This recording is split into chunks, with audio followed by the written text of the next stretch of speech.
কেমন আছো সবাই? আশা করি সকলেই ভালো আছো, আর আমিও খুব ভালো আছি। আর সকাল সকালই দুটো পার্সেল চলে এসেছে। চলো তোমাদের সামনেই ওপেন করি, কার পার্সেল আছে দেখা যাক। আর তোমরা ভাবছো যে এত পার্সেল কেন আসছে সুস্মিতা? তা আমরা রিসেন্ট একটা জায়গায় যাচ্ছি। কোথায় যাচ্ছি সেটা তো জানতেই পারবে। তা এই প্যান্টটা মনে হচ্ছে খুব সম্ভবত আমার। বাবা, অনেক ব্যাগই তো। এই হচ্ছে, তো বিশাল বড় মনে হচ্ছে, তোমার তো বড় হবে। কাটাতে হবে মনে হচ্ছে।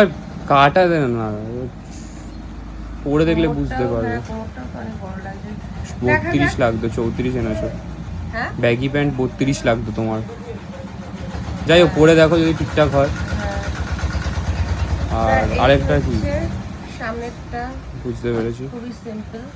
খুবই সিম্পল। আমারই শুধু কিছু হলো না। হ্যাঁ, এটা যাই হোক, হ্যাঁ, এটা কেমন হয়েছে কমেন্ট করে জানিও।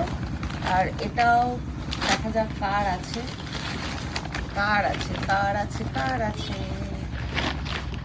কোথা থেকে খুলি, কোথা থেকে খুলি?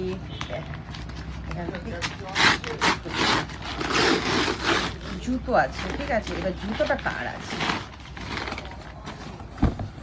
তোমারই হবে। জুতোটা আমারই আছে। বড় লোকস স্নিকার্স, তাই তো? তা বেশ ভালো লাগে। কত হাঁটতে পারবে দেখবো। কিন্তু হ্যাঁ, হেভি আমি জানি তো, রেড টেপের জুতো তো ওয়েট হবেই। Heavy weight.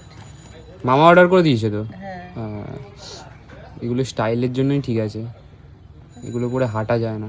তাই না? বিশাল ওয়েট, মানে এক একটা জুতোর 2.5 কেজি। তোমায় বললাম অ্যাডিডাসের নিতে। কি করবো তাহলে এখন? ঠিক আছে, তুমি পরে হাঁটতে পারলে কোনো সমস্যা নেই। তো আমার যেমন ভারী লাগে, ওই জন্য আমি কিনি না। একবারই কিনেছিলাম, পরে আছে। ঠিক আছে, চলো। সবসময় পরে দেখো প্যান্টটা, এটা পরে দেখো কি কেমন। ঠিক আছে, পরে ভিডিওতে তাতে দেখাচ্ছি। বন্ধুরা কমেন্টে জানাও তোমাদের কেমন লাগলো। হ্যাঁ, একদমই তাই। কেমন লাগলো?